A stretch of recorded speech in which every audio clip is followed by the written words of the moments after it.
배우자에게 중대한 잘못 또는 하자가 있다는 것을 혼인 이후에야 인지하게 되었다면 이혼이 아니라 이것을 해야 됩니다.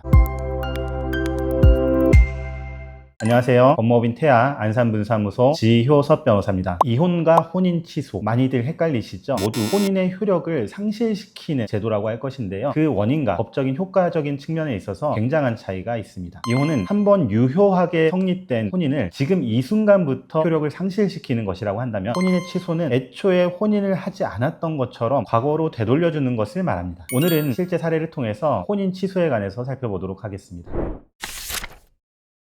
의뢰인은 이 사건이 발생하기 전에 이미 한 차례 혼인을 하셨었고 전 배우자의 사이에서 딸을 두고 계셨습니다. 다만 전 배우자께서 사망하심에 따라서 사별을 하게 되었고 현재의 배우자를 만나서 혼인신고 이전에 동거를 하게 되었는데요. 동거를 시작한 이후 약 2년 정도 후에 이 사람은 남편으로서도 괜찮고 내 딸아이의 아빠로서도 좋은 사람이다 라는 결심이 서게 되자 혼인신고를 하게 되었습니다. 재혼을 한 의뢰인은 넉넉하지는 않지만 그래도 만족스러운 혼인생활을 계속해 왔는데요. 약 10년에 걸친 혼인 생활을 해오던 의뢰인은 어느 날 딸로부터 충격적인 말을 전해 듣게 되었습니다. 새아빠가 아주 오래전 같이 살기 시작했을 때부터 내 몸을 만져왔다. 처음에는 딸이 자고 있는데 몰래 딸의 방에 들어가서 몸을 더듬는 정도의 수준이었다가 어느 순간부터는 딸의 음부를 입으로 핥거나 손가락을 집어넣는 행위까지 하는 등 그 정도가 굉장히 심각한 수준에 이르렀다고 하였습니다. 이와 같은 행위는 형사법적으로는 유사강간 등에도 해당될 수 있는 죄였기 때문에요. 형사처벌은 당연했습니다. 남편은 수사단계부터 바로 구속이 되었고 6년이 넘어가는 실형이 선고되게 되었습니다. 그런데 의뢰인의 입장에서는 형사처벌로만 끝낼 수는 없는 거예요. 남편에 대한 분노도 컸지만 딸에 대한 죄책감이 무엇보다도 컸기 때문에 시간을 너무나도 되돌리고 싶어 했습니다. 그때로 돌아간다면 이 사람과 혼인하지 않았을 거야 라고 하는 후회 때문이었는데요. 심지어 이 사람과 이혼을 했을 경우에는 전 남편으로부터 받은 사망보험금, 재산까지도 현 남편에게 나눠줘야 되는 불상사가 발생할 수도 있는 상황이었습니다. 이와 같이 의뢰인께서는 혼인했던 사실 자체를 지우고 싶었고 남편에 대해서 조금이라도 재산 분할을 해줘야 되는 그런 상황을 만들고 싶지 않았기 때문에 이혼보다도 훨씬 더 까다로운 조건의 혼인 취소를 시작하게 되었습니다.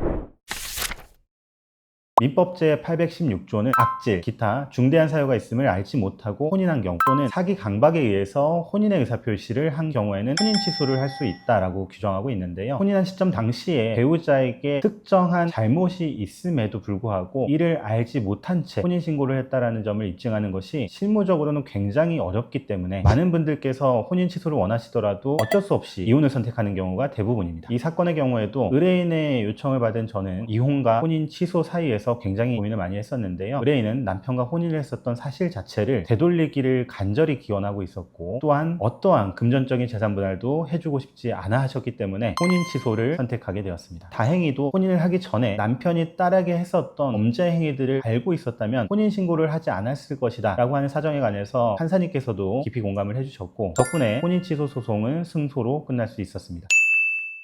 제가 이혼 상담을 하다 보면 남편이 술도 많이 먹고 여자 좋아하고 폭력적이고 도박하고 청소 안 하고 잘 안 씻고 이런 거 알았으면 남편이랑 결혼 안 했을 거다, 이혼이 아니라 혼인 취소를 해달라, 이렇게 부탁하시는 분들이 굉장히 많은데요. 안타깝게도 이런 경우들은 혼인 취소로 할 수는 없고 이혼 소송을 통해서 혼인을 해소하셔야 됩니다. 아까 말씀드렸던 것처럼 혼인 취소의 경우에는 혼인 당시에 이미 배우자에게 중대한 결점이 존재했고 그와 같은 사정을 내가 인지하지 못했다는 점을 입증해야 되는데요. 혼인 전에 이미 배우자가 성범죄 전력을 갖고 있었는데 숨긴 채 결혼을 하였거나 혼인 전에 수십억의 빚을 가지고 있었음에도 불구하고 숨긴 채 결혼을 하였을 경우, 또는 동성애적 성향을 가지고 있음에도 불구하고 숨긴 채 결혼한 경우, 이와 같은 경우에는 혼인 취소가 인정된 사례들이 있습니다. 이혼 사유와 혼인 취소 사유를 구분하시는 게 쉽지는 않으실 텐데요. 실제 내 사례에 있어서 혼인 취소가 인정될 수 있는지 궁금하시다면 아래 번호로 문의 주시기 바랍니다. 지금까지 법무법인 태아 안산분사무소 지효섭 변호사였습니다.